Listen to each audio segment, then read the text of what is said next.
But let me first state, under no circumstances do I approve what this man did.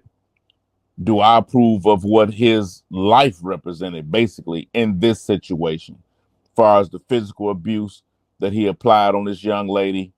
But this, for me, can be a teachable moment for people out there that don't know how to read the room and understand who they dealing with. Here we go. So let's go ahead. He got his. That's what don't get on here lying because now I'm telling everything. Cause now you've been lying on me, and it's really frustrating. It's really aggravating when every time you hear your nigga pick up the phone, he on the phone spraying your name. Yeah, you know my girl was. This nigga ain't never touched me. Why are you lying on me? Why are you lying on me? All right, give my phone. Then I'll give you a shot. now let me finish. I'm on live. You had them 2 hours. You finna go on your live. Now you don't want the phone back. No, I gave you a shot. I ain't get to tell you. I ain't get to tell about Udi. Then I swear you'll die. Then I gotta die by that. You told my shit. Give my phone. I gotta die if I tell what happened. Give my phone. That's crazy, y'all. I ain't really gonna die behind this, so y'all won't know that tea right now. Give my phone. Mark done got quiet. Where he at? He right here. He getting mad. He don't like the truth coming out. That was the last part of that particular 2-hour live.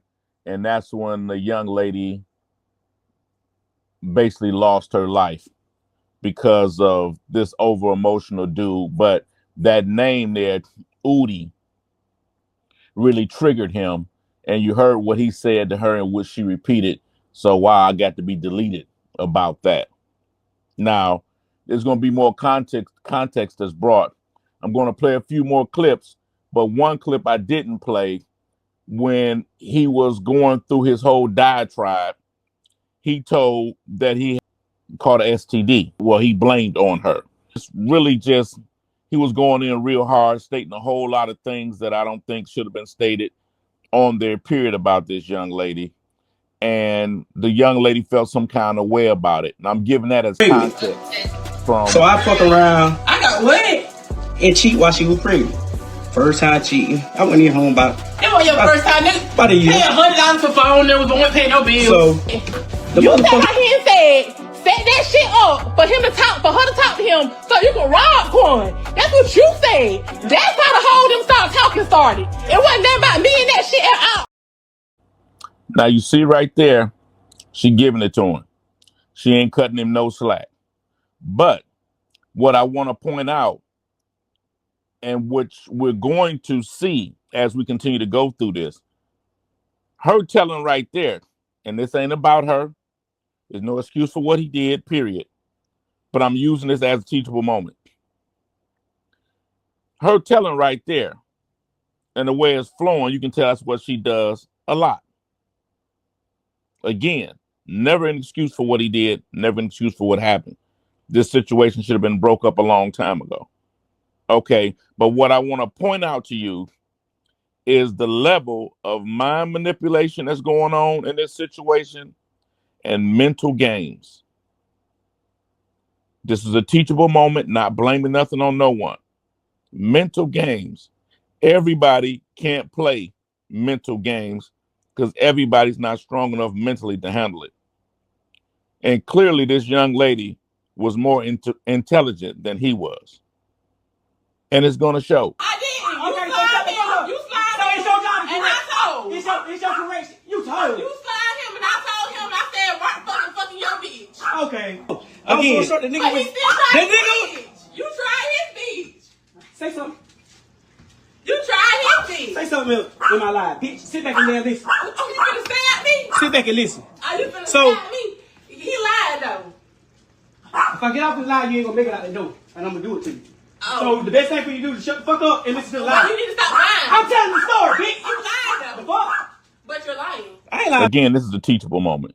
That whole situation was just super, super nuclear waste, nuclear fallout waiting to happen.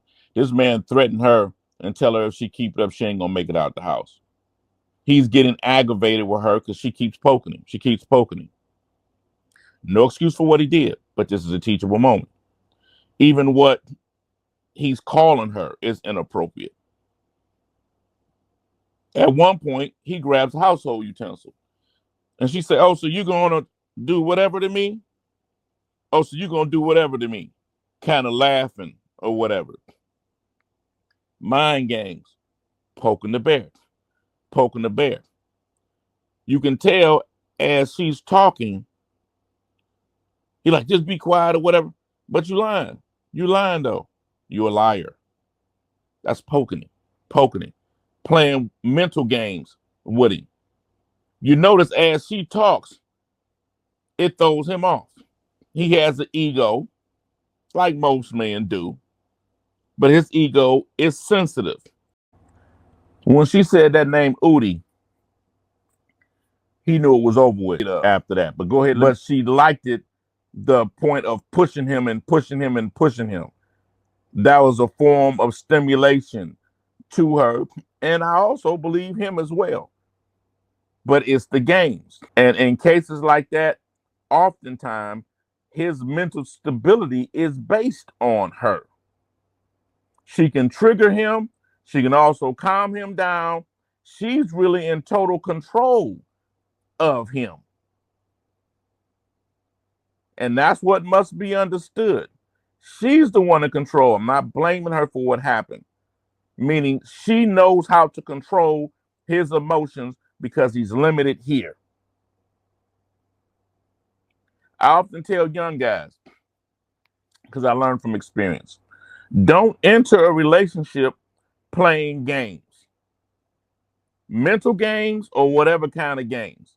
Don't enter a relationship like that. Because if you enter a relationship like that, it's going to end up bad. Because everybody on each side is trying to win, to one up each other. And it's going to go on and on and on. And guess what? Eventually somebody's going to cross the line. Because it's the competitive nature that you two have created on a mental level, physical level, or wherever it is. Do not play games in your relationship if you care about the relationship, because somebody's going to get hurt at the end. Somebody's going to cross the line at the end because you can't resist the high of one-upping the next person. Even if it's on a career basis or whatever, it can drive you. It can drive you apart. But at some point, somebody's going to win. How's that other person going to handle it? And if you want your relationship to last, that should not be a position that you want to put your lady in. And if you're a woman that care about that man, that should not be a position you're trying to put your man in. If you care about the relationship. This relationship started with games. It proceeded throughout games. Because you could tell at points he was going to do certain things or was going to react certain ways. Her tone and inflection of voice would change, even though she would still be aggravating me. There was going to be some detectives or something that's going to pull up to see her. And he knows with her history of telling everything, he knew it was over with. He knew it. But instead of going ahead and take that medicine, I mean, like I said, it's the games.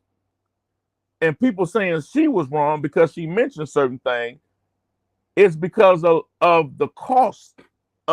People that delete people oftentimes have a switch. And when that switch is hit, like an on or off, you get a total different person. And that dude ain't on demon time. They become a demon. Listen to somebody that knows.